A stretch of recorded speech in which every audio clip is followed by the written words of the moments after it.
All right, so you know how everybody in their life has guilty pleasures. Yeah. Yours is Reba McEntire. I don't listen to Reba though. You wear her shirt. That's enough. Yeah. Josh's is Leonard Skinner. We've talked about this. We are past guilty pleasures, and now it's just pleasures. You know, this is a good topic to talk about. Go ahead and say what you're going to say, but Mine is Keeping Up with Our Kardashians. Literally. Like, not just the show. Was that music that started playing?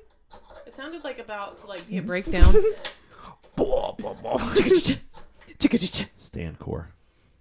Mine, I like to know what's going on with the Kardashians. That's my guilty pleasure. Sue me. So you keep up with them? Yep. Fantastic Beasts trailer. Yeah, all right. I was going to talk about Prisoner of Azkaban tonight, but Let's delay it. let's delay it because I want to talk about the Fantastic Beasts trailer. All right, so I was thinking about it. Jude Law. We'll get to Jude Law in a second. Okay. All right. So, Nolan, Mm-hmm. have you seen the first Fantastic Beasts movie? No, I still need to watch it. I will watch. Okay, I'll make this promise right now. I will watch it this week before we record next week. Please watch it. Because the only one I haven't, like, out of all the Harry Potter stuff, I haven't read Cursed Child, and I haven't seen Fantastic Beasts. I haven't seen Fantastic Beasts either, and I live in the same house with Oh you. my god. Don't murder us. All right. You have no reason to get upset about me not having seen a movie. Okay? Yeah, I know. But, so I'll give a little background for both of you then, since I know Josh doesn't know. And I'll assume that you don't know, even though you might. I probably heard from you. The Fantastic Beasts movie franchise is part of the Harry Potter universe, but that's pretty much where it's a prequel, more or less, based in America. Because it was a textbook Yes. in the original. Fantastic Beasts and Where to Find Them is a textbook used by Hogwarts students. That was they published the textbook as part of a like a fundraiser type thing for J.K. Rowling. They released Fantastic Beasts and Where to Find Them, The Tales of Beetle the Bard, and Quidditch Through the Ages. These What are was all that third one? Quidditch Through the Ages. These are all very thin books. They're like Pamphlets, basically. Well, I don't have them in front of me, like 20 to 50 Novellas? pages.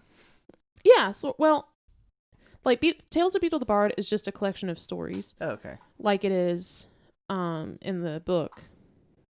Yeah. It's just a collection of children's fairy tales. And Quidditch Through the Ages is, like, literally a history of Quidditch. See, I would be interested in that movie. A sports movie? Yeah. Right up my alley. And Fantastic Beasts and Where to Find Them kind of reads like a textbook. It's just each chapter is about a different magical creature or whatever. But they're each only like 20 to 50 pages long.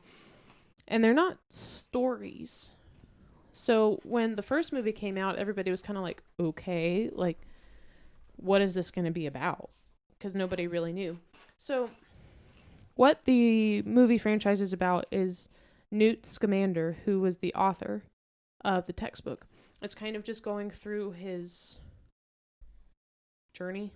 I guess there's only been one movie, so we don't know where they're going to go with it. Basically, like, the reason he would write a textbook. Yeah. First movie came out and it was so good. For all of the people who kind of were with the movies when they were in theaters, and I was definitely among those people who were like waiting in line for the movies and going to midnight premieres and stuff like that. Like, it was such a big deal to have a Harry Potter movie back in theaters again. Because it was just like, I never thought that I was going to get that feeling back of going to see a Harry Potter movie. My daughter is banging on her bedroom door like a prisoner. Of Azkaban.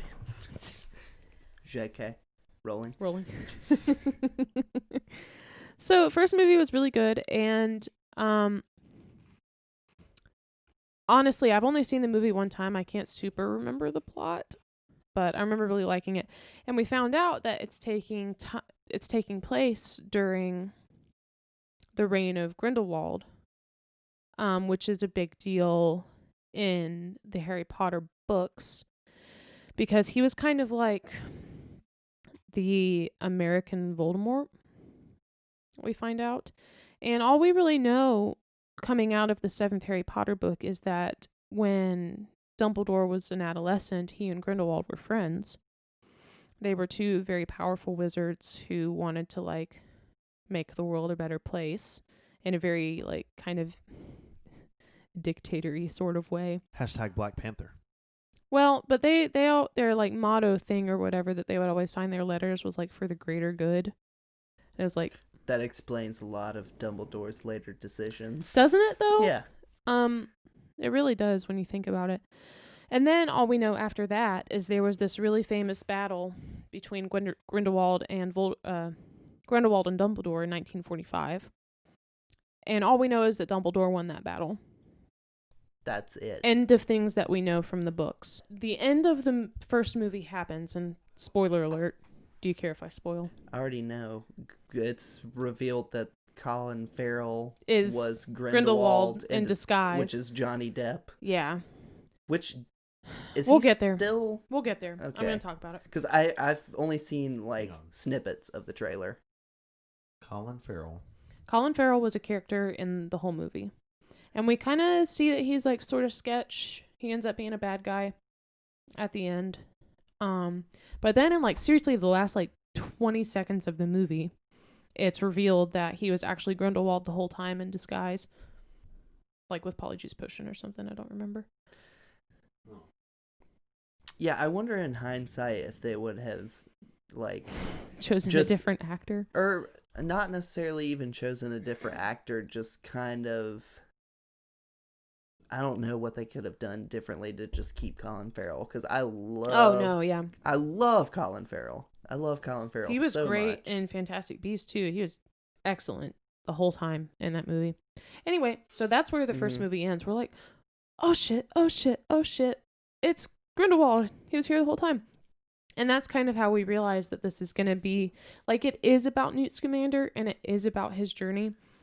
But a secondary plot is going to be the rise and fall of Grindelwald, because there's 6 movies. Oh, wait. 5 or 6. What? I didn't Mhm. know that. I thought it was going to be 3. Nope. I thought it was 4. I might be wrong. I thought it was gonna be 7. Trevor. Trevor, What? Dad, if you didn't want my input, you wouldn't leave me in this tiny room. All alone. It's so dark. Trevor, No. there's a window. I can't see that high. I stay in the closet because I'm worried your daughter's gonna come out and eat me. anyway, there's going to be 5 movies. 5. So I stand corrected. But 5. there's still going to be a lot. So they're going to be able to do a lot with over an extended period of time. Yeah. So anyway, moving into the second movie, talking about the trailer now that we kind of know what's going on. The second movie is called The Crimes of Grindelwald. So I'm assuming that there's going to be a lot more Grindelwald. Yeah. Well, I mean, okay, so I have a question Yes. before we get into like things in the trailer. Okay. So when the first movie ended, Mhm. you find out that it's Grindelwald Mhm. and like there's going to be a larger part of this story. Mhm. What was the reaction like in the Harry Potter fandom? Because I assume, like, I know they've had these scripts Yeah. going for a while, but she also knows her audience. Right. So I assume she was like eventually going to make this a big story. Right. Okay, so the reaction to from the Harry Potter fandom, in my experience, has been very mixed. Okay. It seems to me, and I am an active part of the online Harry Potter fandom, but like I'm not as deep in as some people. Okay. So I'll just preface what I'm saying with that in case it's wrong. But my experience has said that it seems to be split about 50-50. There are people who are really just gung-ho about these movies and are just excited to have more Harry Potter movies in general and seem to be all for it. And you're like, let's go, you know. And I fall in that camp. And I really enjoyed the movie that's out because it's like, it's not based on a book. So I can just enjoy it instead of being disappointed Yeah. that it's not following a book better. So I would say Yeah. out of all of the Harry Potter movies, I actually enjoyed this one the most because I was the least disappointed by it. Because you didn't have anything to be disappointed Right. by. I could just Yeah. enjoy it as a really good movie, Yeah. which it was a really good movie. And then there's other people who are very upset that these movies exist at all because Well, that's, that's what happens in fandoms. no, That's- well, But those people are the worst. I see their point. You know, What point? they're saying that, just leave well enough alone. oversaturation, all that jazz. If you don't want to see it, don't go see it. Yeah, but let me flesh out their point really quick of like, why are they if they're going to make a movie, just make one. Why does there have to be 5? Why are now it's just like a money-making machine and my response to that no. is like, of course it is. Like, of course they want to make more money. What no. is the entertainment industry? Do we need to tell these people that that's what entertainment is? Somehow they think that the Harry Potter fandom is like untarnished by Enterprise, I guess. But Do we I need to tell mean- these people that this isn't a real story anyway? Do they know? and again, my response to that is like, this is like, there's a theme park. That's a moneymaker. Like, do you think they did that because the fandom just wanted it so bad? It's like, no, they did that because they knew they were going to make money. Because the fandom wanted it so bad. Right. So it's like, just enjoy the fact that there's more content. Yeah. Is- I mean, Star Wars is going through a similar thing now. And I'm in the same camp in Star Wars, actually. It's like, I'm just happy that there's more Star Wars. Like, and what was the last movie, The Force Awakens? The Last Jedi. The Last Jedi. I thought that was, hands down, to me, the best Star Wars movie that's ever been made. Is my favorite one. I That's realize that tough. that's a very controversial No, statement. but it's not really. I mean, it's my number 2. Mhm. So, Ayo. yeah, it's... So, But they're going through a similar thing Right. with like, well, now you're putting out a movie every year. How good can you make these? Like, we want to hold up the integrity of the series. And I'm like, did you watch the prequels? The integrity At of all? the what series. integrity of the series? It's in itself. Like, the integrity of the trilogy, the original trilogy, is the integrity of that. It's not tarnished by these new Yeah. things. Yeah. Like, you can't go back and Oh, I know. change the movies. Actually, I guess Lucas Technically, did you that. can. And you can add Hayden Christensen to the end scene in Return of the Jedi. And it makes me want to throw a controller through my TV every time I see it. But I have the despecialized editions. Have you heard of these? oh, yeah. I've got them. Yeah, they're Pretty way good. better. All right. So, So, anyway, let's actual trailer. Let's We're get there back now. to the trailer. Yeah. So, Also, my ass is falling asleep because of my wallet. So hold on. There. I'm part of a few different Harry Potter groups on Facebook. Mm-hmm. Don't judge me. This is my life. But you're not very active in the online community, right? I actually mostly am just an observer. I don't like post a lot in those groups, but I have no room to judge because that's like me telling you, yeah, I follow like 450 people on Twitter, and probably I would say a good half of those are basketball people yeah. that I follow. So Right. it's the same thing. Well, one of them, a lot of them actually are Harry Potter running club groups on Mhm. Facebook, Oh, yeah. which I actually am an active part of, but there's a lot more stuff that's talked about in there than running. Yeah. So I saw reactions in there before I saw the actual trailer. And again, it seemed to be mixed. But I was like, I'm just going to go watch it for myself. And honestly, it was awesome. So they're going back to Hogwarts is Okay. the thing that people are most excited about. Well, the people who are excited about it are excited about it. The people who already were going to hate the movie are pissed. Livid. Yeah. So as I said before, the movies take place in America. All the characters except for Newt are American, but Mhm. Newt is British and went to Hogwarts. He was a Hufflepuff. Ah, brother in arms. So to me it's not really surprising that they're going to Hogwarts because that's where all of Newt's connections are. Also, at some point, you have to realize that even though like these are creative endeavors for, you know, an artist expression or Right. whatever, there's some fans at this point. There's gonna be some fan servicey stuff that happens, and it's unavoidable. Like, even if that was the intention to begin with, Yeah. it's gonna come across as fan servicey because it's a fandom that's been going on for over over 20 a decade. years. Yeah, over 20 years. Yeah, you're right. But another thing about it is we know that these movies are going to end up at least partly being about Grindelwald. Mm-hmm. And if you're a fan of the books, you know that Dumbledore and Grindelwald had a relationship. Furthermore, you know that Dumbledore resides at Hogwarts.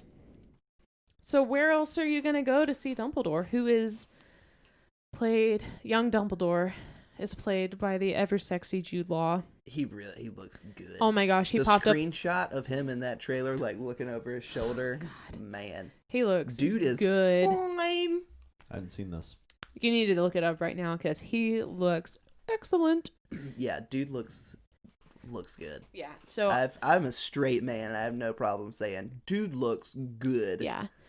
So and again, I'm in the camp of like I think Jude Law is going to be an awesome young Dumbledore. I think he looks the part. I think he's going to be able to act the part. No, I think it's going to be great. Yeah, I would agree. There are other people who are they're just pissed about like every little aspect of this. I mean, those are just people who aren't going to be pleased by anything. Do you know what they were pissed about? His wardrobe. Cuz he's wearing like slacks and a button-up shirt and a vest, I think. And they were like, Dumbledore would never wear that. He always wore robes. I'm not pissed about his wardrobe. I think it's great. And they changed Dumbledore's wardrobe a lot. Yeah. Well, when they switched actors, they changed his wardrobe. And then when Michael Gambon was Dumbledore, his wardrobe was the same. They never changed his outfit. But whatever, it doesn't matter. Well, that's fine. So important things in the trailer. Hit me with like your favorite 3 things out of the trailer. going to Hogwarts. Jude Law is a separate thing. Going back to Hogwarts. And let me Going think. back to Hogwarts, yeah. That was nice, y'all. And Fits. my third favorite thing is that it's gonna be hard to explain if you haven't seen the first movie, but I'll try to briefly That's explain. fine. Yeah. So, Newt in the first movie ends up enlisting the help of like a Muggle guy.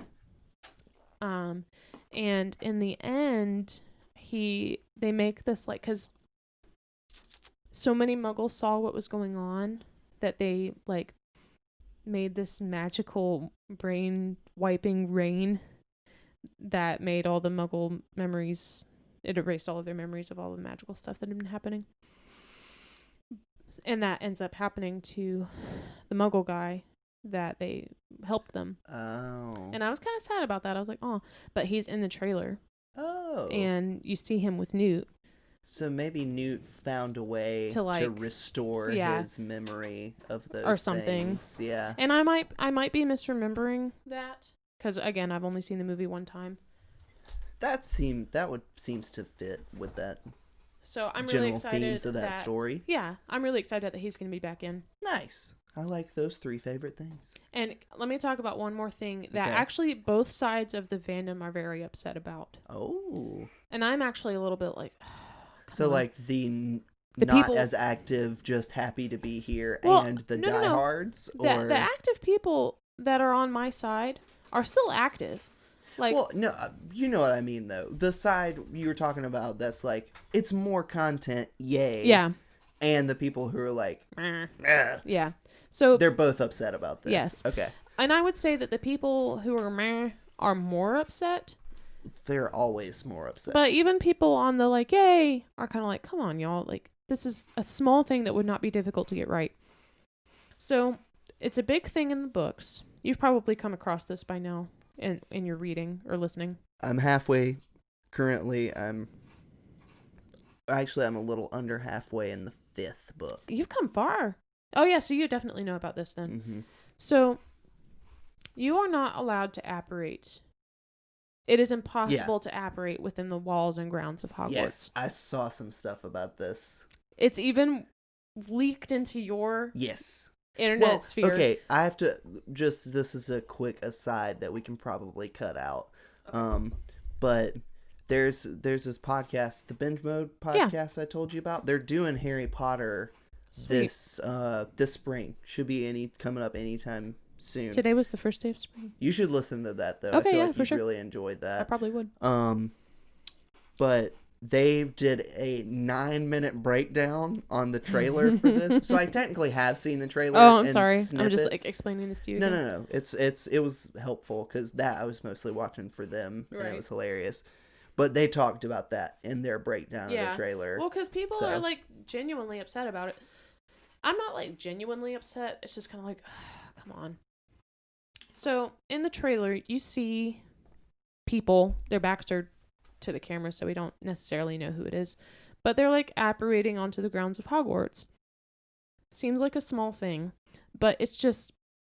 I read this thing on Tumblr that was just long and upset about how like it's just reiterated so many times in the book of Ron is like, he's so dopey. He's like, can't we just apparate? Blah, blah, blah, blah. And Hermione's like, no, you can't apparate in Hogwarts. Like, you can't do it. Now, I can't remember specifically from my reading if, like, when, does it say anything about when that started? Like, why they started saying that? Okay. There's probably some reason. I have read a thing that said maybe in the 40s that rule wasn't in place and you could apparate to and from Hogwarts, and maybe the events that transpired with Grindelwald is what caused that rule to occur.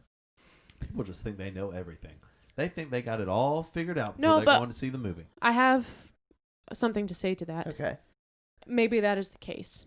But there's still a pretty blatant continuity error there, which just has bugged me for forever since this movie came out. But the 6th movie, when Dumbledore takes Harry to go get the Horcrux, do you know what I'm talking about? Mm-hmm. And like, Harry takes his arm. You got to drink the milk out the bowl. Dumbledore. That wizard is drinking milk. I'm out about the to do an bowl. impression. You guys love it when I do impressions. I do. So Harry takes his arm, and he's like, "Sir, I thought we couldn't apparate in the grounds of Hogwarts." And Dumbledore in the movie, again, stupid Michael Gambon, he's like, "Well, being me has its perks." And then they apparate. Yeah. Ugh! Well, No, it doesn't. I mean, No, that is just, okay. It's not a secret that I'm not a fan of the movies. I don't like them. Talked about that on here before, I'm pretty sure. we just watch them every year for your birthday. Yeah, we do. It's tradition. Tradition. When I saw that in the theaters, there was an audible groan. Like, But, so it's like... But what is your continuity argument there? Well, I was about to say, Okay. if we're going purely on the continuity of the movies, it seems like people can just do whatever they want in Hogwarts. Who cares? So, I mean, maybe they'll... What I get so hung up on, especially with the Harry Potter movies, is like, it's small things that wouldn't have really been that big of a deal, that would have just thrown a bone to the people who enjoyed the books. And they just never did that. Yeah. An example is Hermione's Yule Ball dress, the apparating thing. It's just, there's other stuff that it's just like little tiny things that, like, why couldn't you have made her dress blue? 3 words, 4 words. Death of the author. She's very much alive. Very active on Twitter. Yeah. Y'all aren't getting No, I into know it. what death of the author means, but that's not a death of the... I'm not talking about an interpretive... Well, because she difference. say so in the movie. She signed off on it, and that's kind of everybody's scapegoat of like, well, she signed off on it. That's like, everybody knows that authors of books have no real power when it comes to No. movies. Like, John Green has said that all the time Well, of like, with his movies, he doesn't have any real say. And I mean, you even look at... I mean, I know Game of Thrones is a different beast because it's a TV show, but it's still... It's the same, though. It's pretty similar. It's still an there adaptation. There were... Okay, so there's 8 Harry Potter movies that clock in at average like 215, right? Something Yeah. like that. Give or take, yeah. So, you know, that's... however many, like, what, around 18 hours, something like that. Yeah, sure. I don't feel like doing it on my calculator, but like, I mean, it's harder to adapt that when Game of Thrones has 60 hours that they're adapting, and they still have to take stuff But they out. also have a lot more pages Yes. of content. Well, yeah. I mean, Well, it's I mean, denser there for are sure. entire sections of Game of Thrones books that are devoted to feasts that they have. Yeah. Well, So, Game of like- Thrones, it's just those books are in the business of world building, yes. which is so Which- hard to adapt. And to George R. R. Martin's credit, he did have some say so in his adaptation. Like, I mean, he wrote Right, sure. he wrote He's written scripts. episodes, yeah. Yeah, but now that they've gone past him, he's out. Like, Yeah. that's, if he wants to finish his story his own way, gotta get to writing, buddy. Not to make this about that, but No. geez, Yeah. He needs us to. Christ. Here's what I'm happening. Yeah, I'm sorry. I'm a little Yo, here's what I'm happening, y'all. Woo! We I'm about really to get trying on to this keep my shit. shit Here's together. what I'm happening, okay? Here's what I'm hoping will happen. Here's what you're happening, hoping. I'm hoping that George R. R. Martin will die before he finishes. Oh, I actually asked this. Those binge mode people did a write-in, like, hey, we're doing a viewer, like, questions, like Yeah. a mailbag. That's what they called it. So send your questions to our Twitter, and we'll see if we'll answer them. And so I asked them, I was like, if you had to pick one, your team, like your favorite team for the chick that's on it, it's a Baltimore Orioles baseball team. I actually knew a guy who played for that team. Who? I don't remember his name. Damn it. Sorry. It's okay. I just remembered the team name because it sounded like Oreo. I Yeah. love Oreo. Well, so I asked them, in the next 10 years, would you rather see your favorite team win a championship or George R. R. Martin finish? And they both said George R. R. Martin finished Wow. this book series. Well, what I'm hoping will happen is that he will die. And that Brandon Sanderson, that guy that I was telling you We'll about, pick it up. will pick it up. Because that's what happened with the Wheel of Time series. Really? Have you ever heard of that series before? I've heard of that series. Don't, It is other than the name. right. I don't know I anything. tried to read it and I just couldn't do Is it. it It was dense? yes. My mom and my uncle love those books, but there's like 15 of them, and they're all super long, and it's too much for me. Yeah. But Robert Jordan, the author of those books, passed away. But unlike George R. R. Martin, he was like prepared for his death, Okay. and he made like extensive notes about how he wanted the series to be finished, and then handed it off to Brandon Sanderson, who Okay. is an excellent author. Can we just call him Branderson from now on? Sure, Branderson. Branderson. And I kind of want to try reading Wheel of Time again, just to get to the ones that Branderson did. When was the last time you tried to read them? Just as a sidebar. I made it about halfway through the first book, But Like, how old were you? Is what I'm 2 asking. Thanksgivings ago. Try it again. Well, now that You might just have to put your head into it and Yeah. be like, okay, here we go. now that I've read some more like epic fantasy kind of stuff Mhm. by Brandon Sanderson, I feel like I might be more prepared, I guess, to go into something like that. I don't know. I'm going back and forth about it. Okay. Cool. Anyway, I've been talking way too long. I'll go ahead and talk about my serious topic before we get back to... It's not serious, but it's just really interesting what's happening. No, I think this is going to be a really interesting conversation. This week on my sports segment, which we call it a sports segment, but it's mostly just NBA right now because that's what's going on in my world. I know... I need to clarify. It is the 20th of March. And I don't- No one okay. is going to talk about the NBA. So I don't know when y'all are gonna hear this, listeners.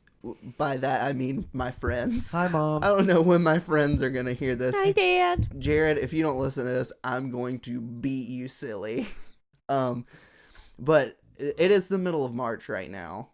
And again, just to clarify, Nolan's not covering March Madness. No, it's what you looking for? Oh, so yeah, it's the middle of March right now. I'm not gonna talk about March Madness Again, I know what March Madness is. I know. That has crept into my little internet bubble. Good. So I was going to talk about this 2 weeks ago, and we never got around to recording it, and so I really wanted to still talk about it, even though we're in the middle of March Madness. Fine. March Madness is cool. We'll talk about it next week when it's almost the end of it. So in the NBA recently, there's been this trend of players opening up about mental health issues that they have had. Which I think is awesome. It is. So it all kind of kickstarted with this player for the Toronto Raptors. His name is DeMar DeRozan. Extremely good player in the MVP conversation this year. Having a really good year. His team is the top in their conference. Nice. It's probably not hard to be the top in the Canadian conference. Well, they're in the East. They're the only, fun fact, they are the only Canadian NBA team currently. There used to be another one. Do you know what it was, Saren? Quebec? No. Good guess, though. West Coast Canada. What was the city? Vancouver. Oh. They're Vancouver still a team. Canucks. Oh, okay. They're still a team, but they moved. They To were the East Coast? Kind of. Just It's kidding. the Vancouver Grizzlies. They moved to Memphis, Tennessee. Right. A logical move. Yeah. That's not even close to Canada. I don't know. Anyway, so DeMar DeRozan, Okay. during the All-Star weekend, we talked Yeah. about however long ago that was. He tweeted out one night. It was the night after the All-Star game. He just tweeted out, "This depression gets the best of me." ... Aw. And everybody was like, "What's going on?" And You okay, buddy? so he did an interview with the Toronto Sun and kind of opened up about it. And to quote him, he said, "It's not nothing I'm against or ashamed of. Now at my age, I understand how many people go through it. Even if it's just somebody can look at it like, he goes through it and he's still out there being successful and doing this. I'm okay with that." So, he opened up and talked about that and talked about how he struggled with depression pretty much his entire life. And then another basketball player, Kevin Love, plays for the Cleveland K-Love. Cavaliers. K-Love, very handsome white man, wrote an article for this thing. It's this thing called the Players Tribune. Mhm. It's like where players go to write articles in their own words. It's really interesting. It's fascinating. I kind of love that exists. Yeah. So that he put up an article on the Players Tribune about his struggles with mental health issues and revealed that earlier in the year he had missed a game, and I think the team had just wrote it off as some kind of illness or whatever. He had actually had a panic attack in the middle of a game and had to come out, and he said he was just pacing around the locker room freaking out, thinking that he was about to have a heart attack, and didn't know what it was because he had never had a panic attack before. Wow. So in the piece, he goes on to talk about how he had started going to therapy after that and started working through issues. His grandmother had passed away a few years ago, and he was like, "I realized I haven't really dealt with that, and I know it might not seem like..." He talked a lot about in the piece about redefining masculinity, and he was like, "In this culture we're brought up in, you're a man, you put up with things and move on." He's like, it kills you, basically. Slowly just eats you away on the inside. And he's like, "I saw what DeMar did, talking about his struggles, and I wanted to do my part."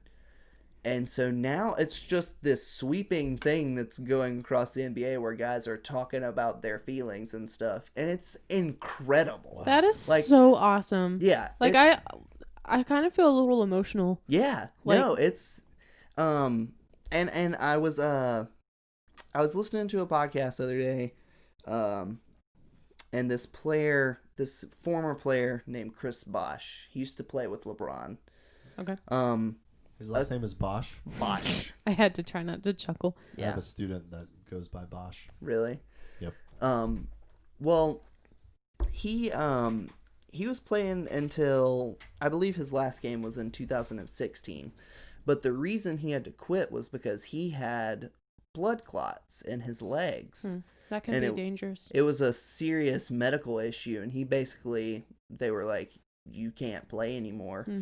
And he opened up on that podcast talking about how he's like, it feels a lot like when you have a coworker that leaves work and you're like, we'll get together at drinks next week like we always do, and that person will show up the first time and then they'll slowly taper off, and next thing you know, you haven't heard from them in 6 months. He was like, I'm just worried guys are forgetting about me.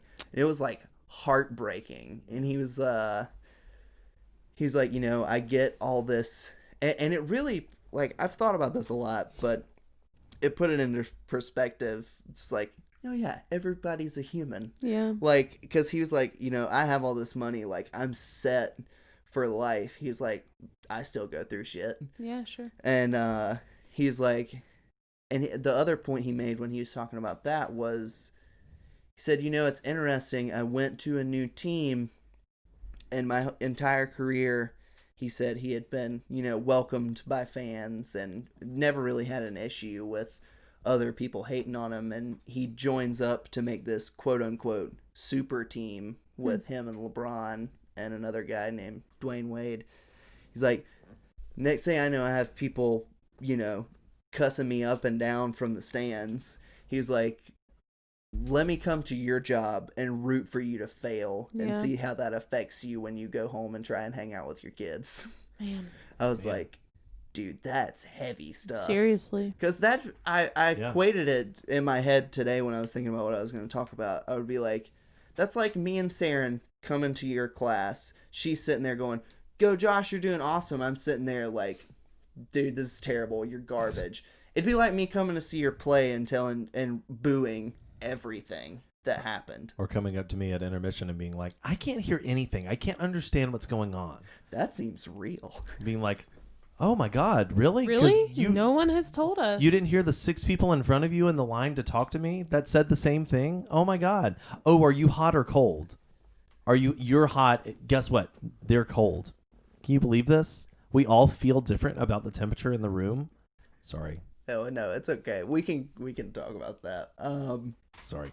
So yeah, that my topic was kind of short and heavy, but I was just like, I mean, it sounds so cliche, and I hate saying it all the time, but it's like, yeah, people are people. People are going to go through shit. And it's a weird thing for me with athletes. Like, I stick up for them because I'm like the only sporty person out of our entire friend group. Like, I mean, y'all enjoy sports, but right, I don't. Yeah, you know what I mean. There are some people, like college football season, we all kind of enjoyed that. The guys do. Yeah. But it hammered it home again where it's like, yeah, these dudes go through a lot, and yeah, they have bukus of money and can do whatever they want, but they still have to go home and deal with everyday issues. Like he talked about his kids. Like, you don't think about they still have to go home and parent. Yeah. We just expect that they have like maids that do it. You know? Yeah. And it's like, it's not the case for a lot of people. It just makes me happy to see these kind of two things colliding. Yeah. Of like, there has been a lot of online mental health awareness kind of stuff, it seems to me, in the past few years. But I've never really seen any crossover. And again, this is not my universe, but I've never seen any crossover into like the sporting world. Well, it's it's something that the NBA has really stepped up. Like, they're socially active. Like, if you look at what the players do for their communities, it's unbelievable. That's great. Like, I would be willing to bet that LeBron James has probably put close to 1,000 kids through school. Wow. Just being like, no, I'm going to build a school in Akron, and I'm going to pay for a bunch of people to go there because I don't want to see y'all struggle like I did. And I'm like, that is a dude right there. That is a good guy. Was it? I don't know what sport it was, and I don't even know the guy's name. But some athlete came and like talked to all of the kids at Parkland. Did you hear about that? Oh, it was Dwayne Wade.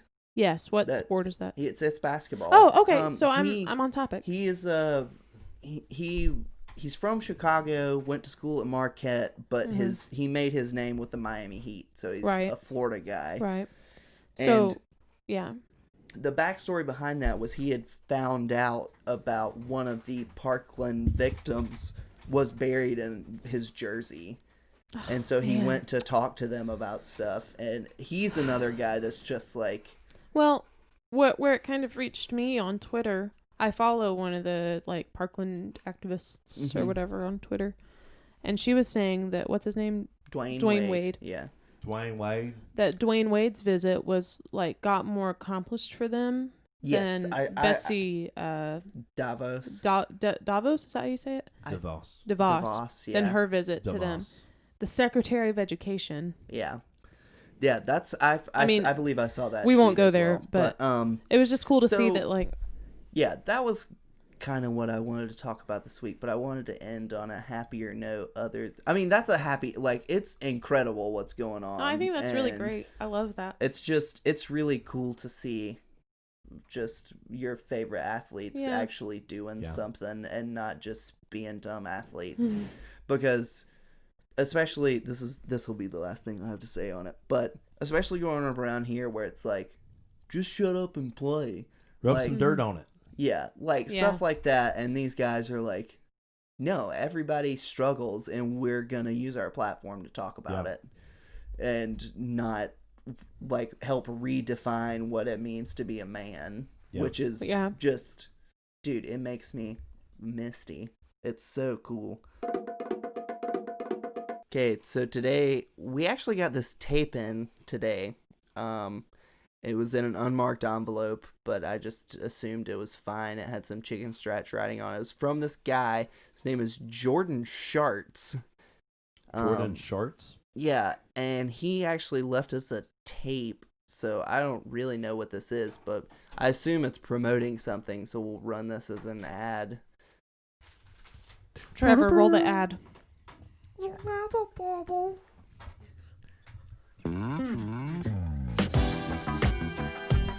Hello, it's me, Jordan Schatz. Are you looking for a pet, or have you lost a loved one that's also a pet recently? Well, I'm here to help. Jordan Schatz, private pet investigator. Does your cat run around the neighborhood looking at other owners funny? Is your dog won't stop pooping in your yard and carrying it over to the neighbor's house as a gift? Well, come to me. I will take care of all your pet investigative needs. I've got an assistant. His name is Jeremy. Come in here. Jeremy.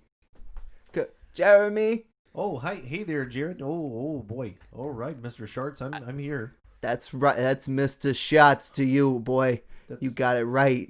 No, I'm happy with it.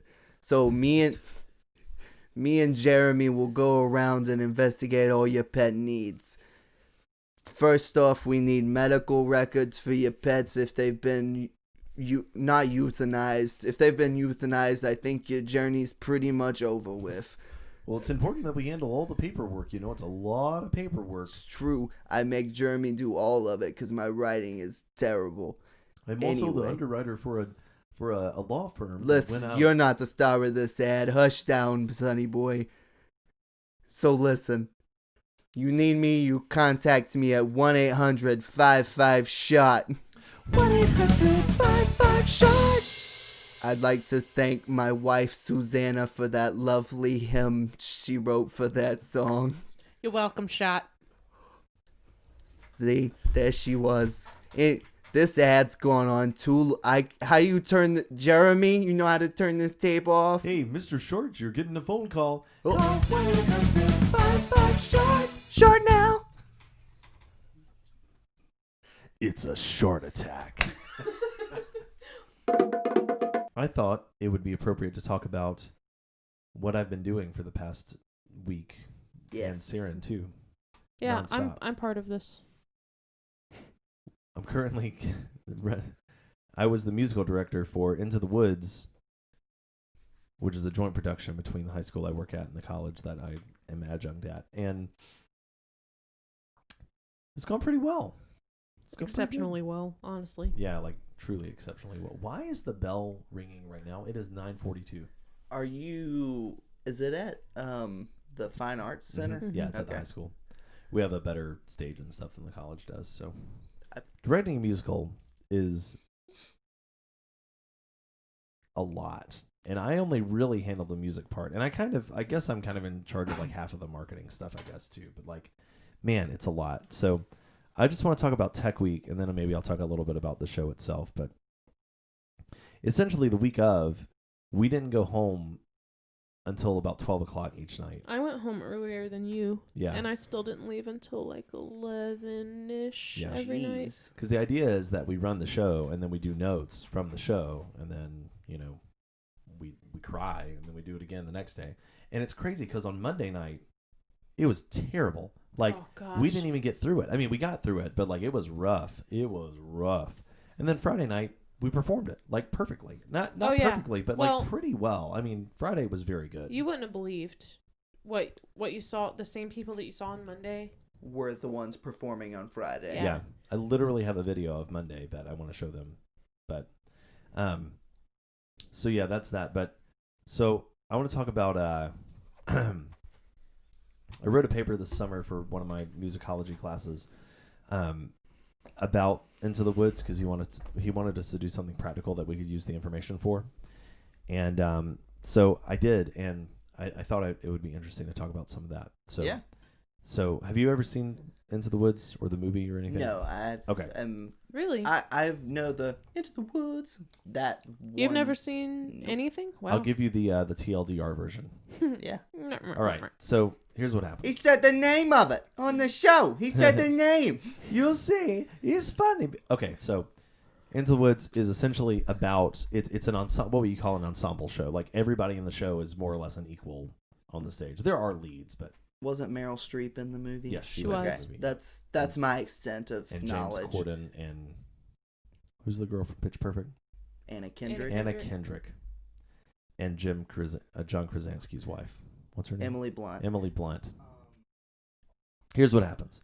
The idea is, it's Cinderella, Jack and the Beanstalk, Rapunzel's in there too, but she's not a major character. Little Red Riding Hood, and then there's two new characters. There's the baker and his wife, the baker's wife, That's their names. the baker and the baker's wife, and the witch is the other kind That's of her name. invented character. But the witch is a character in a lot of these stories. But She's Um, kind. Sorry, I stopped interrupting. and we also have like the princes that are not named, but they're Cinderella's prince and Rapunzel's prince. Okay. And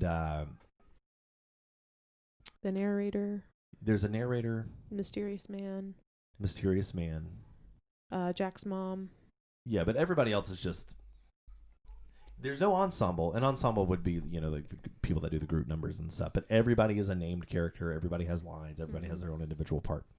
So, Act 1, and all of these stories are happening simultaneously. Act 1 starts. Cinderella wishes to go to the ball. Cinderella's story happens. The stepmother and the stepsisters are mean. They Mhm. throw the stuff in the lentils. She goes to get help from her mother's grave and gets her the ball gown, and she goes to the ball. And then Jack has a cow. Milky White is her name, but he keeps calling her him. He goes into the woods to sell his cow to get money to because they're Because poor. they're poor. And the baker and his wife are childless. They don't have a child. And the witch comes next door to their house and talks about how his father, the baker's father, stole some beans from her garden one night, and her mother put a spell on her and cursed her with ugliness if she ever lost any of the beans. Very fairy tale-esque. And so they have to go into the woods to find the cow as white as milk, the no, hold cape on. as red as. You skipped something important. Oh, and she put a curse on his father and his house, that their house would always be bare because barren because Yeah. So they have to go find the cow is white as milk, milky white. The cape is red as blood, Little Red Riding Hood. The hair is yellow as corn, Rapunzel, and the slipper is pure as gold, Cinderella. They have to go find all of these things in the woods, and so all of these characters converge into the woods at the same time. Okay. That's the first act. Oh. And you know, the stories essentially work out the way they're supposed to. Like the characters are meeting each other, but like Everybody gets their wish. Jack sells his cow to The baker. and his family in exchange for beans because he's an idiot, and whatever. And I want to come back to the beans in a second. And then Cinderella goes and sees the prince and eventually gives the baker's wife her shoe Because she's trying to run away. Can't And run in the then, shoes. I'm sorry. And then Rapunzel isn't really a big character. Rapunzel's character is mainly told through the witch.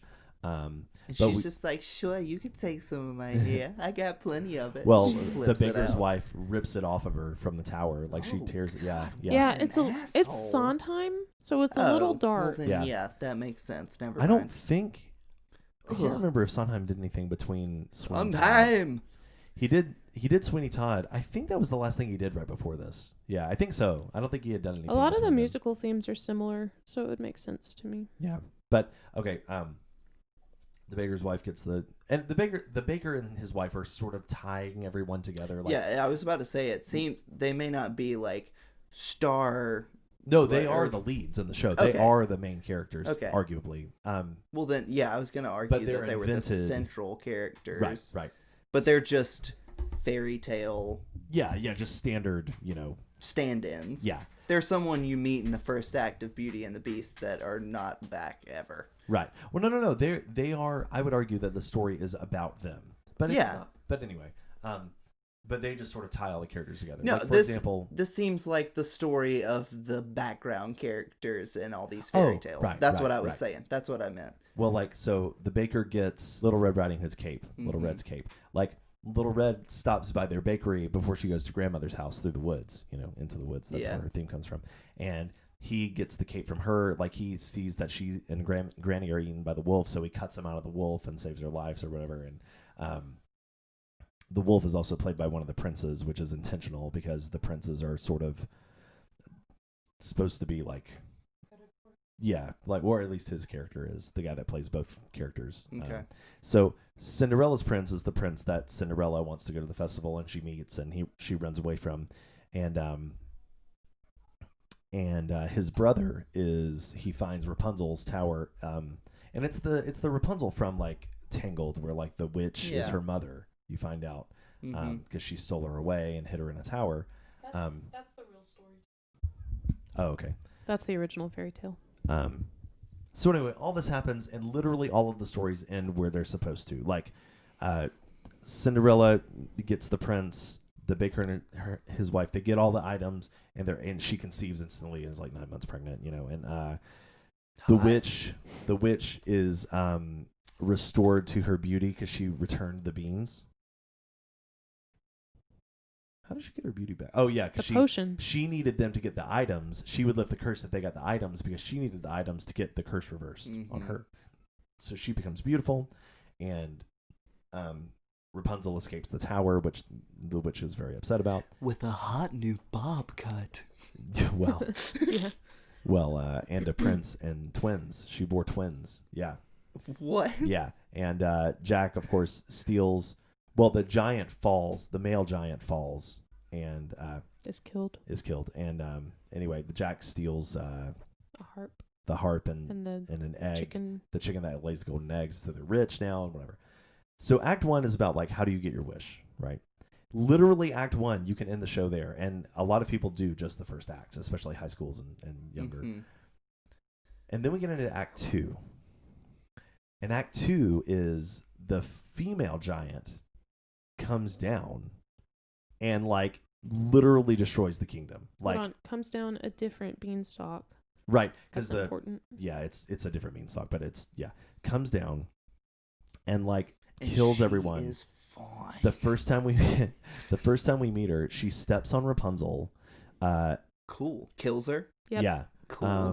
kills like the narrator who's been telling the story. She wants Jack. Like that's why she's there. She wants Jack, and so they're trying to figure out who they're going to give to the giant. And they all look over at the narrator at the same time, and so they sacrifice the narrator to the giant, and but it doesn't work, and so the narrator's gone now. Mm-hmm. And Jack's mother gets killed by she's standing up to the giant, and the one of the royal stewards kills her, and so like 3 people die, like bang bang bang, and then so like Jack's mother has died. Cinderella's mother's grave and tree are destroyed. Mm-hmm. Then like the baker and his wife have kind of been arguing the whole time. The baker's wife, they have a huge argument, and she storms off and he storms off looking for Jack to protect him. Little Red's grandmother and mother are killed by the giant. She doesn't really find that out, but like she does later. Jack's mother, of course, is killed, and then the baker's wife runs into one of the princes in the woods, and like Cinderella's prince. Cinderella's prince, and they like totally like have an affair, and and like, but then talk about a beanstalk. And then like right after that gets like crushed by the giant, and Jack finds her body, and like. So is this play supremely misogynistic against female giants? Hang on. I'm gonna get into that. So the 4 characters that survive are the baker, Jack, Little Red, and Cinderella. And the baby, yeah. But like the baker like leaves them. He's like, none of this matters, none of it's important. And you find the mysterious man again, who has just sort of been there. You find out he's his father later. Jack's Baker's father, yeah, or the baker's father, and also Rapunzel's father, I guess. Technically. Yeah. But anyway, he dies in the first act, but his ghost or something comes back. It's not really explained, but it doesn't have to be. And like basically is like father, like son. Like I ran away, I left you, and look how it turned out. Like, and so the baker kind of consciously makes the decision not to do that. And so he goes back, and they defeat the giant, and all is happy, right? Well, not really happy, but whatever. Yeah, all their loved ones are just gone and destroyed. Yep. So, I want to talk about a couple of the themes of the show. Woman. Well, that is actually very wrong. That is completely the opposite, I think. No, yeah. So, James Lapine, who wrote the book, the book is what you call the script and the music and all that for the show. Same thing as Cursed Child. Yeah, it's a book. James Lapine and Stephen Sondheim, of course, Sondheim did the music, but they worked together on it. Sondheim is sort of known as a wordsmith anyway. Like his first big gig was Lenny Bernstein had him do the lyrics to West Side Story, so that was his first sort of claim to fame. Did you just call Bernstein Lenny? Lenny Bernstein. That's what everybody called him. They called him Lenny. They didn't call him Leonard. Just like everybody calls me Josh, not Joshua. Anyway. Well, anyway. Get out. Okay. I feel better now. Well, Josh's segment is done. All right. So, but okay. So they had been studying like sort of not Freudian theory, but like that sort of same idea, like sexual things drive us all or whatever. The id. Yeah. Well, nice, Nolan. I did take psychology for a long time. I know. We had all our classes. I retain a lot of it. I didn't graduate, but I retain almost everything we talked about. Well, one of the things is there's they study like I can't remember who the writings were from, but it's this person that looks at like the mental side of like fairy tales, and they based a lot of their stuff off of that. I can't remember who it is, but basically, like everyone in the story, and this is something Sondheim explores in a lot of his works, is the non-traditional family, and that's not a gay thing. That's a like anyone can be your family kind of thing. Yeah, well, I mean, look at the characters he left. Well, that's exactly. Yeah. They literally end up with a family of their own. But like, okay, so everyone in their family has daddy issues. Every single person in the show has either no father or problems with their father. Literally, every father is looked down on. And here's a really good example of this. When Jack goes up to he comes back down from the giant kingdom the first time, and he sings a song called Giants in the Sky. And the first verse is about how he gets up there. And the story is also, I think, arguably about sexual awakening in a lot of ways. But Jack comes down from the kingdom of the giant and sings the song. And he's talking about when you get up there and you see this big tall lady giant sweeping the floor, she shows you things you've never seen before. Like he refers to her giant breasts at one point. You know, like it's not sexual in the way he says it, but it's clearly sexual because of the way it is written. Like, and but then the second verse turns and he talks about only just when you made a friend and all, there's a big tall male giant there who is there to swallow you for lunch. Like he ruins everything, and the music takes a turn, and like he is the ruiner of all things, and Jack ends up murdering him. You know, like, and it's sort of like the male is frowned upon in the story, which is interesting that he does turn and make the female giant the antagonist. Yeah. Well, who did you say had an affair with one another? The beggar's wife and Cinderella's prince. Oh, okay. Never mind. Cinderella's prince again. But still, it ties into the bigger theme that you're talking about Right. sexual awakening and and like repressed sexuality. Dude, get this. Little Red's entire song. If you look at the words and I were to tell you it was about rape, it would be 100% perfect. I mean, you just said that line about the giant woman and she shows you things you've never seen before. Right. She holds you close to her giant breast. Yeah. See? Little Red song is Little Red song is called Hello Little Girl. no, it's called I Know Things Now. Oh, yeah. And it's like That's a wolf song. mother said straight ahead not to delay or be misled. I should have heeded her advice, but he seemed so nice. And he showed me things, many valuable things that I never thought to explore. They were off my path, so I never had dared. I'd been so careful that I never had cared. And he made me feel excited and scared. And like, it's when he said come in with a sickening grin, how could I know what was in store? Once his teeth were bared, I really got scared, excited and scared. But he pulled me close and he swallowed me down a dark, slimy path where like secrets that I never want to know. And when everything familiar had disappeared forever, at the end of the path was granny once again. And like, so it's all about like, come on out to see this at your local high school. But seriously, In Christian college. But that's what's so awesome about it. Yeah. It's like you could play that up, but you don't have to. Like it's not overtly sexual, but you could totally take it that way. Yeah. And I think for people that have gone through that kind of trauma, it sounds like brilliant writing. Oh, it is. Yeah. It is. He's what is a your genius. what is your opinion on the movie? The movie is What is your thoughts on some that I could digest? of all the shows that they could have chosen to turn into a movie. I think that Disney was looking at, the kids element of it, and I think they played that up a little bit. For example, Jack is supposed to be like 18-ish, maybe 17, 18, and Little Red is also around the same age. So they're not kids. Like Little Red probably could be played 16, 17, but still. Okay. But in the movie, they make them like 11 and 12. Oh, okay. And it really takes away that sexual element. Like they're sort of this like, which that makes sense for a Disney Disney, production yeah. to do that, but Jack is supposed to be dumb. Like He's supposed to be like dopey. a simple adult. It's arguable Jack. that he could be Simple Jack. It's isn't arguable that from Tropic Thunder. Yeah. It's arguable that he is Delayed. He's Forrest Gump, yeah. Sort of. Yeah. And but climbing beanstalks instead of Running. run. but I think intentionally they didn't do it. Like I don't think they're saying that he was at the time the word would be retarded, but now we'd probably say autistic. I don't think he's that. I think that his mother is controlling, and I think that that's why he has all these problems. Like I think that he's sheltered. yes, you very much. Well, so. because then when he gets out on his own, you know, Yeah. he does climb the beanstalk and he does do all this, like have all these great adventures on his own. Yeah. And like at the end,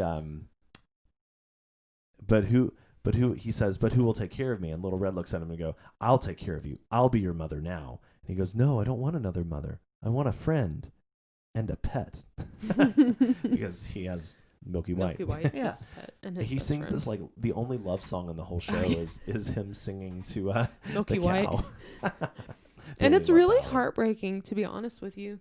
At the end, it's in the script. It says he runs away overwhelmed with emotion.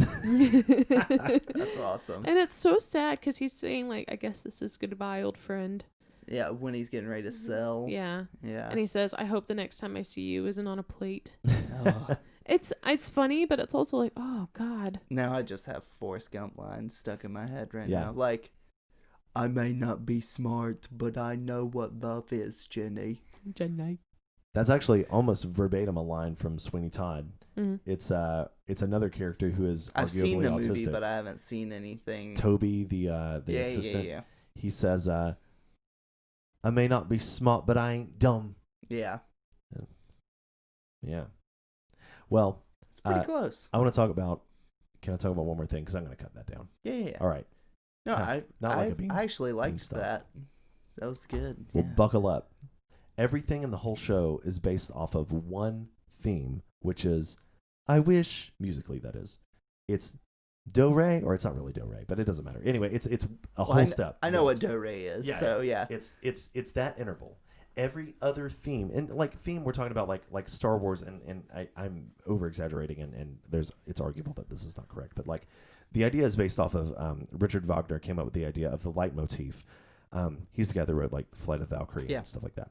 The leitmotif is a musical representation for a character, like so it's their theme or whatever. That's what we call it now, and it's done literally in almost every movie that's produced right now. That's if why it's done well. When they have song titles in parentheses, it says Anna's theme. Anna's theme, yeah. Whatever, yeah. And Star Wars is just a really good example of looking at this in a very well done way because John Williams is incredible, But in this show, there is an extra character that is not in the show, and that is the beans, whatever. They get their own theme, and it's kind of brilliant how it's worked in to the show. Yeah, I'm trying to figure out how that would work when it's like, here are my beans. Dun, dun, dun, dun, dun, dun, Yep. dun. Wait, hold on, Nolan. You're not wrong. Okay, the first time you hear it, you don't know you're hearing it. But the witch Okay. comes on, and she does what we call the beans rap, and the greens rap, rather. It's literally, well, Sondheim made a very big point to say that it's not a rap, but it totally is, and it was 1986, and it's a rap. So He's racist. Leave him alone. I don't know if well, he is. I'm just kidding. hang on. Yes. He is not racist. But for a long time, there were no black people in this production. Okay. And I don't know. I don't know what I think about that. but- It's like now there's no excuse, but back Right. then it's like, yeah, fairy tales. Fairy princes and He's- princesses are white. It's not even that. Like, but I mean, it's fucked up, but that's the way it was forever. Well, it's that on top of, like, he is accused of appropriating a lot of traditional African American Oh. music into his music. Man, that stuff bums me out when people talk about Yeah. that. Look, did you see the thing going around? You maybe didn't see. It was on Twitter about people were getting upset with Bruno Mars for supposedly appropriating black culture music. Isn't Bruno black? No, he's Oh. actually not. He's I can't remember what his cultural background is, but there were people on this one side of the fence that are, I would argue, part of outrage culture that's like, Yeah. everything makes me mad. And then everybody else is like, he makes bangers and he's not appropriating anything. Like, he's making good music. And it's a weird line to walk because you have that, like, he's Hawaiian. if you, oh, thank you, Hawaiian. Just like with Justin Timberlake, you could argue he's appropriating black I would music. argue that he does. And Yeah. Nick Jonas, too, is making a lot of money And off of it's, I would say it's worse than what Bruno Mars is doing. I think the problem becomes there's nothing wrong with using influence from different cultures in your music.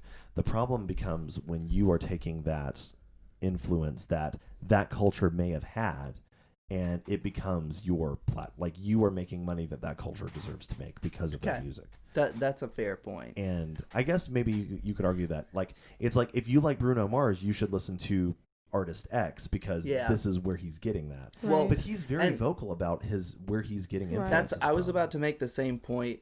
I know we're getting way off Well, topic. that's what but makes it not appropriation. Yeah, well, and I was gonna make it's a similar point with like Drake. Drake's not his newest thing. He put out like a 2-song EP, but the More Life thing from a couple years ago. Yeah. There was a lot of people talking about how he was appropriating like island and like dance hall music. Yeah. But my retort always to that was, Yeah, but he's putting artists that are already huge in that genre on his songs and turning people on to them. Ooh, hang on though. All right. Follow me here. Everybody that's listening needs to go watch a YouTube channel called Sideways. It's a little music symbol. I don't remember what the video is called, but it's about like K-pop, and Despacito is in there, and but it's saying that these songs are like, you're seeing it now with K-pop, but like take Despacito. It was like number 1 on the Latino charts for like 50 something weeks in a row. Like, huge song. No one ever heard of it. You throw Justin Bieber on there, and suddenly you have the number 1 track in the U.S. for months, right? And it's like, it never ever would have done that without Justin Bieber, because no one cares about it until suddenly there's a white dude on it, and like that. I don't think it necessarily has to be a white dude, but like a popular artist. Yeah, but I think that it more often than not is going to be like there's I watched the video, and I actually have a thing about. It's funny that you brought that specific example up, because I was listening to a podcast with a guy who helped produce that and market that song, right? And he was talking about, he specifically fought. They wanted to do an English version and just make the entire thing in English, right. And he was like, no. Yeah. Keep the Spanish in it. That's what makes the song. Yeah. And it's funny that I had just heard that and you brought that up as an example. But it's like people would like the song regardless of the language, but they're never going to listen to it because of the language, or because they don't know who the artist is. Unless Justin Bieber's on it. Yeah. And it's like that is the issue, I think. Can I play devil's advocate a little bit? Yeah. Yeah. Because I don't know where I stand on this topic currently. I mean, I guess I agree with you that that's a problem. But it's like, of course I'm not going to hear about that song. Like, why? How else would I hear about it? You know what I mean? Like, unless you specifically sought out, like, I wonder what's popping. I wonder what's popular in Latin music right now. Like, that's not something I'm going to seek out on my own. Well, the problem is that, I mean, yeah, that artist is doing better from it now, but like, I don't know. Is it a problem because now Justin Bieber is making all that money that the original artist should have made? Is that why it's a problem? I think so. I mean, maybe. Is the original artist on? I don't know anything about this cover. The original artist is, I mean, it's a remix. Yeah, it's essentially, doesn't Bieber just have a verse or something in there? I'm not sure. Something like that. I don't think I've ever heard the song, to be honest with you. But if the original artist is on the song, yeah, they are. It's still the majority their song. I fail to see the problem then. Yeah. Well, that's not the same thing as appropriation, though. I think these are two different things. It is two different things, because it's I mean, I don't know, man. Like, well, I mean, Shakira was popular here anyway, but can I give an example of something that happened to me this week along this topic? I long story short, I basically had 2 hours at the end of a day. Our budgets are being cut a little bit next year, so we were trying to spend. We ended up having a little bit extra in the budget this year, and they were like, "Look, if you can spend this money today, we'll just take it off your budget from next year. But like, you probably won't get that money anyway. But at least it'll be something that you had planned to spend, but now you already have it, right?" Okay. A real quick background. I promise it's real quick. Robert Shaw is a name that you know if you have ever been in chorus. You have done stuff by Robert Shaw. Robert Shaw happened to be the conductor of the Atlanta Symphony for a while. I'm not sure if he was just the chorus guy or not, but anyway, basically took orchestral choral music and put it on the map again in like the 50s and 60s in like the choral revival. Okay, so huge name in choral music. He and a lady named Alice Parker did a bunch of collaborative work on like songs for choir that are just solid standard pieces of music. Okay. Are they called standards? Well, that brings me to what I was looking for. I texted every chorus director I know. I was like, a good co-host. I've got an hour to spend. They didn't give me a number. It was like around $1,000, and music is very expensive. So like, you know, that's not a whole lot, but I had an hour to spend $1,000, and the music library I inherited at the high school I work at is not great. It's a bunch of old pop music from the 70s and 80s, and it's just not like deep track stuff that you're never going to use. So I was thinking, I can't plan out my year in this hour that I'm teaching in, by the way, but I can try to figure out like what are the pieces that every library needs. So I texted and I get a response from a teacher of mine, Miss Poss. Miss Brenda Poss is her name, and she's sort of a choral legend around here. And even I know her, and I wasn't anything to do with chorus. So her working at Emmanuel is a very strange thing that happened. Like it is like you would think that people I don't understand. Not to say anything mean about Emmanuel, but her being there is like a really big deal. But anyway, I asked her, and I was like, "Look, don't just say any arrangements by Robert Shaw. Any arrangements by this person are good. I don't need that. Specifics. Give me pieces." And she did for the most part, but she was like, "Look through the Shaw library. There's a finite number," and like I just sort of flipped through and picked the song titles that I knew and ordered a few of them. But there's a whole section of spirituals that he and Alice Parker did, and I texted her. I was like, "We need to have a conversation sometime about this because, like, his standard of like Swing Low Sweet Chariot and what's the other one that like everybody would know? Deep River is the one that everybody knows. Yeah. They're fantastic arrangements. They are quality educational pieces. They are I've sang both of those. Incredible pieces. But also a guy by the name of Moses Hogan, probably the most well-known African-American choral arranger of spirituals. He died a few years ago. Mm-hmm. Robert Shaw was doing this in like the 50s and 60s and 70s, But like, Moses Hogan was doing it later and arguably better. Maybe not better, maybe not. I don't know. I don't, you could argue one way or the other. But my question to her was like, what should I do? Like, should I do both or, should I get one or the other? I mean, what? And she was like, I'll have to have a conversation with you sometime about a conversation that I had with Moses Hogan about this very topic. So I'm going to have that conversation with her soon, and we should come back to this topic because I think it's interesting. That's her just being like, here you go. Yeah. Oh, yeah. So, hey, look at how big my balls are. That was what that move was. Dude, that's intense. Yeah. She'd be like, oh yeah, that guy you're talking about, I'm going to tell you what he told me. But seriously, that's a huge deal. Like, he's a huge name. Huge name. Hang on, I'm going to tie this Quite back. literally, you can't say Moses Hogan without saying it like that. Woo! Woo! Ric Flair drip. Back it up, too. Back it up, Terry. Dude. Back it up, Terry. Okay. Terry, back it up. The Beans rap is where we were. Yeah. That's the first time you hear the Bean theme, which is bum bum bum bum bum.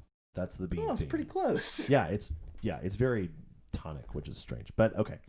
So Bean theme, you hear it there. You don't know what it is yet, but it's in the accompaniment. It's being planted. I believe your brain remembers it regardless of if you remember it or not. I believe that. Yeah, it's subconsciously or whatever. Think.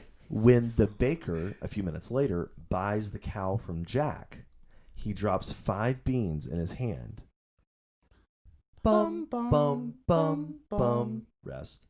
Bum. Then there's a 6th note, because they have 6 beans. Yeah. There's a 6th one when he puts it in his pocket, because that bean is what grows the other stalk later that the giant comes down later in the show, and it's right there in front of you, but you would never know it. And it's just like, what? Dude, that's slick. And so he's seen. This is my Twitter reaction. That's some slick shit right there. That's some slick shit. Slick. So, show goes on. You hear the theme again. It's the witch's theme when she's singing to her daughter. The song is "Stay with Me." Like, you don't know what's out there in the world. You don't know. Like, that's why I'm protecting you here. That's why you're here. And okay, so the show goes on. It's there a bunch. It's not really actually a bunch, but the Bean theme is everywhere. But it pops up. No, it pops up every time Jack's on stage. Yeah. Which His is whole a lot. song is based off of it. Okay, so we get to the end of the show, and we're in a piece called "No One Is Alone." Essentially, it's like Little Red is dealing with like we're about to kill someone, and she's played the tough guy the whole time. She's like super hardcore chick, but like she kind of breaks down as like we're about to kill someone. Like, is that okay? Oh. And then I have a sweet Wire connection on God. that. We need to do a Wire episode. But Yeah, we should. Jack is dealing. So the baker is dealing with his wife dying, and he left his child, but he came back. And he's dealing with that. His father just died. He just learned all this stuff, and Jack doesn't know that his mom is dead yet, and so he finds that out, and he's like, I'm going to kill the guy that killed my mother, you know, and he's like, don't do that. Like, that's not how you fix this. So they sing the song, No One Is Alone. And here's my personal take on this. So whatever. As my professor said, I'm qualified to give my opinion, which was a really, really cool feeling to have. So, in that song, it's based off of, no, it's not. It's not based on that theme, but the theme is in there, but inverted. It's flipped upside down, which essentially, like, instead of going bum bum, it goes bum bum. Like, it reverses all of the intervals. So you get, instead of bum bum bum bum bum, you get bum bum bum bum bum, or what, you know. Just I know what you're saying. Yeah. And the line that it happens on is, people make mistakes. People make mistakes. And here's my thoughts. Sondheim is on record saying that it doesn't mean anything. It's just that he's developing the theme, and it's final. And the other thing he has on it is... That's him not wanting to give away everything that he came up with. I think so, too. And the other thing he's on record saying years later is that the theme is fully developed. The beans have fully grown. This is the completed version. And I think that's him saying, people make mistakes. The next line is, fathers, mothers, people make mistakes, holding to their own, blah, blah, blah. And then it says... witches can be right, giants can be good, you decide what's right, you decide what's good. And it's this whole postmodern idea that sort of started around that time period. Which goes back into your non-traditional family idea, too. Exactly. He's talking about, like, well, someone is... Twitter GIF. Someone is on your side, Yeah. someone else is not. While we're seeing our side, maybe we forgot that they are not alone. And it's like, are we the good guys? Or are we the bad guys? Is the giant right and coming down the stalk? Dude, this just sounds like you could cut out what you just said and it would be talking about The Wire. Like, identical. Like, wait, are the cops the good guys? I don't know if they are. What were you going to say? I was just going to say, I was talking to our friend Meredith the other day, and it's been... Shout out Meredith. Yeah. It's been speculated, she was telling me, that No One Is Alone, which is that song that we're talking about, was also kind of written about, like, the AIDS crisis and stuff. What? Yeah, it was... When did this... 86. 86? Yeah, that would follow. It came out the same year that Phantom did, so kind of got overshadowed. Yeah. But... Yeah. So well, yeah. I listened to an improv podcast called Comedy Bang Bang. Everyone go listen to that. But this comedian, Paul F. Tompkins, does Andrew Lloyd Webber on it. And his rival is Sondheim. He's like, they were. Don't bring him up to me. Well, He's like, his work is drivel. Okay, can I just say something really quick? Yeah. Sondheim can just write circles around Andrew Lloyd Webber. The end. I don't know what your opinion on it is. I don't know. I think Sondheim is way too avant-garde to me, I think. Okay, no, See, I'm sorry, you're wrong. I like really artsy people like no, that. but I do too. Did you see Love Never Dies? I don't think one is better than the other necessarily. Yeah, it's Did just you see different Phantom styles. of the Opera? It's cheesy. Okay, it so does not I don't think it endures the same way. This is not like a 1-to-1, but for my own brain, No, go ahead. This would be like me comparing Quentin Tarantino to David Lynch. They're two completely different filmmakers. No. I think it would be more like comparing Quentin Tarantino to hang on. Christopher Nolan. The guy that actually that may not be a terrible comparison because Christopher Nolan is more in the mainstream. You know what I mean? Like, which would be Andrew Lloyd Webber. Yeah, it's like just because someone is writing pop music doesn't mean that it's crappy music. It just means it's music that more people like.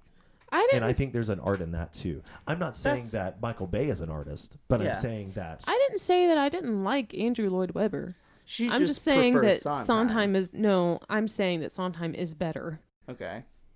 I don't know. I really don't, especially doing the show. I can't have an opinion on this because I'm not well versed enough. But I do usually lean the avant-garde. Statistics are not on my side director. on this. I have to say, because Andrew Lloyd Webber has a lot more words. He has a lot more shows that have continuously been on Broadway for Well, yeah. Into the forever. Woods did not do well. I mean, No. it didn't do great. It Have did you better in its tried revival. to follow the plot of Cats? Yeah, It's Cats sucks. nuts. Yeah. Cats is. Well, Okay. Cats is his third longest running show. People Yeah, I love know. it. I know. I don't know why. We're going to see it next year. It's on the Yeah, list. it's on our list. It's on our season tickets. Let me know how I- batshit I insane that is. I kind of want to follow. sell those tickets. Like, I do not want to go see that show. Well, but okay. Hang on. Let me tie this up. I gotta tie this up. Yeah, let's tie this up because Yeah, I we've need to been head going out for a long before time. too long. But he the theme is fully developed, and I think the whole show is arguing that you may not be right. You may not be the one. Like, ISIS might be right. I'm not saying ISIS is right, no, but I'm saying that think about your perspective. from a 1-to-1 position, if you had lost your family in a bombing while you were out of town and you have nothing, and suddenly someone offers you a job getting revenge on the people that killed your family, that makes a little bit of sense to me. Mhm. Like, don't agree with it. Makes sense to me though. Hashtag taken 4. This is audio we cannot upload. Apple's already got the information sending it off. But they That's fine. but I think the whole story is turned on its head, and it's like, we are the argument of the story is that we are a community. Like, the first act is very much about the individual, and the second act is very much about the community. And man, it's just so clear. It seems like, literally knowing nothing before you started talking about it, it just seems like it's this individual what's the word I'm looking for? masterpiece, No, not. It's like paradise, but Oasis, the opposite of dystopia.